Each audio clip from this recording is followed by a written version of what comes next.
जालौर जिले में पानी नहीं मिलने से 5 साल की मासूम बच्ची की मौत के मामले में सियासत गर्मा गई है। भाजपा ने इस मामले को लेकर गहलोत सरकार को चौतरफा घेरना शुरू कर दिया और प्रदेश से लेकर केंद्र सरकार तक के मंत्री गहलोत सरकार को निशाने पर ले रहे। इसी क्रम में केंद्रीय मंत्री प्रकाश जावड़ेकर ने आज राजस्थान की गहलोत सरकार को आड़े हाथों लिया। जावड़ेकर ने कहा कि सोनिया, राहुल, प्रियंका चुप क्यों है। एक तीर से कई निशाना साधते हुए जावड़ेकर ने कहा 9 घंटे तक पीने का पानी न मिलने के चलते एक बच्ची की मृत्यु बेहद शर्मनाक घटना है। इसके लिए राजस्थान सरकार जिम्मेदार है। उन्होंने सवाल करते हुए पूछा कि अब कांग्रेस नेता सोनिया गांधी और राहुल गांधी और प्रियंका गांधी आखिर चुप क्यों हैं। वहीं भाजपा प्रदेश अध्यक्ष डॉक्टर सतीश पुनिया ने कहा कि मुख्यमंत्री अशोक गहलोत के सियासी भाषणों पर भूख, प्यास और मौत भारी है। राज्य की जनता आपको कभी माफ नहीं करेगी। जालौर जिले में रानीवाड़ा उपखंड से मात्र 10 किलोमीटर दूर एक छोटी बच्ची अंजलि का प्यास से तड़प कर मर जाना सरकार की जल प्रबंधन पर एक सवालिया निशान खड़ा कर रहे हैं। इस युग में, इस आधुनिक युग में पेयजल के बिना प्राण चले जाना, मैं समझता हूं कि इससे बुरी बात कोई हो नहीं सकती। सरकार बड़े बड़े दावे करते हैं, ढाणियों में जल प्रबंधन की बात करती है, हर घर में जल प्रबंधन की बात करते हैं।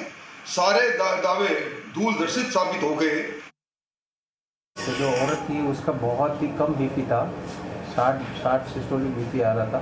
हमने फटाफट सारी चीज़ें इमरजेंसी उसका ट्रीटमेंट किया और वो वृद्ध महिला बिल्कुल ठीक है। लेकिन बच्ची के अंदर बहुत ज़्यादा पानी की कमी होगी और इसी कारण से वो पहले ही शॉक में जाके अरेस्ट में आ चुकी है। महिला अपनी दोहिती के साथ सुबह रवाना हुई, लेकिन अपने साथ पानी की पर्याप्त व्यवस्था करके रवाना नहीं हुई। रविवार के दिन गर्मी बहुत ज़्यादा थी और उमस भी थी।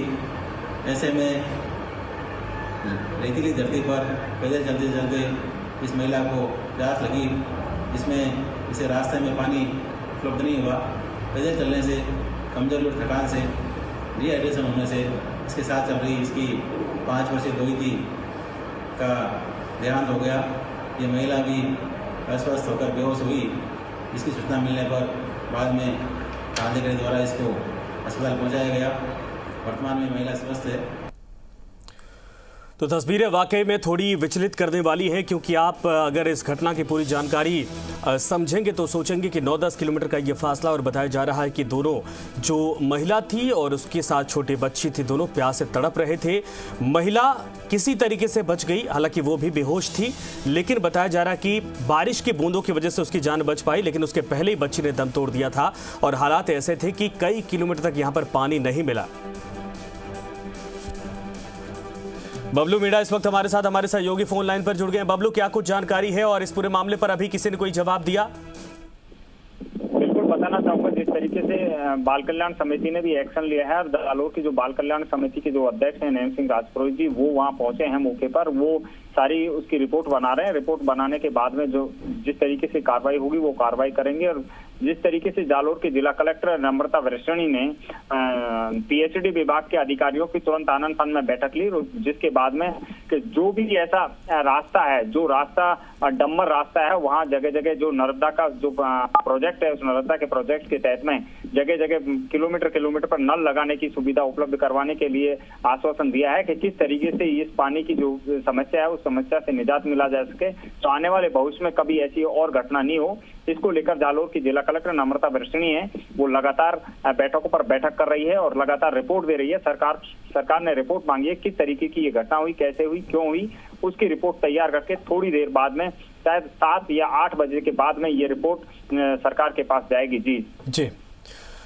लेकिन आखिर ऐसा क्यों है कि इस इलाके में पानी इस बच्ची और इसके साथ जो महिला थी उसको नहीं मिल पाया? क्या वाकई में पहले से व्यवस्था नहीं थी या सूखे का असर है? क्या वजह रही कि इस इलाके में जो जाता है वो प्यास की वजह से तड़पता रहता है? देखिए, मारवाड़ की धरती को वैसे ही पानी की समस्याएं हैं और मारवाड़ की धरती में पानी की समस्या आज से नहीं कई सदियों से चली आ रही है। उसी का खामियाजा, ये कोई पहली घटना नहीं है। मारवाड़ में पहले भी ऐसी घटना हुई है, लेकिन इस घटना के बारे में आपको बता दूं कि ये अपनी नानी और और अपनी बेटी के साथ में जब ये जा रहे थे स्विच से रास्ते हुए रानीवाड़ा की तरफ से एक गांव में जब वहां पहुंचने की कोशिश करते इन्होंने कोरोना की जो गाइडलाइन है, कोरोना की गाइडलाइन के तहत में जो व्हीकल नहीं चल रहे हैं उसी का खामियाजा इनको भुगतना पड़ा है। बिल्कुल सही आपने कहा और साफ तौर पर यह है कि यहाँ पर पानी नहीं मिला, बच्ची की मौत हो गई। हालांकि बताया जा रहा है जो इसकी नानी थी वो भी बारिश की बूंदे उसके मुंह पर गिरी, चेहरे पर गिरी, तब जाकर होश आया था। धन्यवाद इस पर तमाम जानकारी। लेकिन आपको बता दें कि इससे जुड़ी एक बड़ी खबर इस वक्त आ रही है जयपुर से ही। राज्य बाल अधिकार संरक्षण आयोग ने लिया मामले में संज्ञान। जालोर में पानी नहीं मिलने से बालिका की मौत का मामला है। रानीवाड़ा थाना क्षेत्र के रूड़ा गांव की घटना बताई जा रही है और आयोग इस पर गंभीर है। आयोग अध्यक्ष ने कलेक्टर को दिए त्वरित जांच के आदेश, कार्रवाई के निर्देश दिए हैं। मृतक बालिका के परिजनों को सहायता राशि और योजनाओं का लाभ दिलवाने, अस्पताल में भर्ती वृद्धा को उचित उपचार के लिए निर्देशित किया गया। विष्णु हमारे साथ हैं। विष्णु, क्या कुछ इधर से आदेश दिया गया है? बिल्कुल, राज्य बाल अधिकार आयोग के अध्यक्ष संगीता बेनीवाल जो ही उनके मामले में ये जानकारी आई तो उन्होंने तुरंत संज्ञान लेते हुए जिला कलेक्टर जालोर को पत्र लिखकर कहा कि इस मामले की त्वरित जांच हो और जांच करने के बाद रिपोर्ट आयोग को सबमिट करें। इसके अलावा उन्होंने जो बालिका की नानी है उसके उपचार के भी निर्देश दिए और साथ ही जो रेगिस्तान जो इलाका है वहां पर जालोर में, उस जालोर जिले में पानी की उपलब्धता के क्या कार्य है ताकि ऐसी घटना की पुनरावृत्ति नहीं हो, इसके भी समुचित प्रयास करने के निर्देश दिए। साथ ही जो पीड़िता बालिका है उसके परिजनों को मुआवजा राशि देने के निर्देश दिए और साथ ही जो राज्य सरकार की विभिन्न योजनाएं हैं उन योजनाओं के तहत उन्हें सहायता देने के लिए कहा गया। बिल्कुल सही विष्णु और धन्यवाद इस पर तमाम जानकारी। लेकिन अब बेहद गंभीर सवाल खड़े होते हैं कि राजस्थान में अगर कोई पानी बिना मर जा रहा है तो ये भी अपने आप में सब व्यवस्थाओं पर सवाल खड़े करता है। फिलहाल इस बुलेटिन में इतना ही।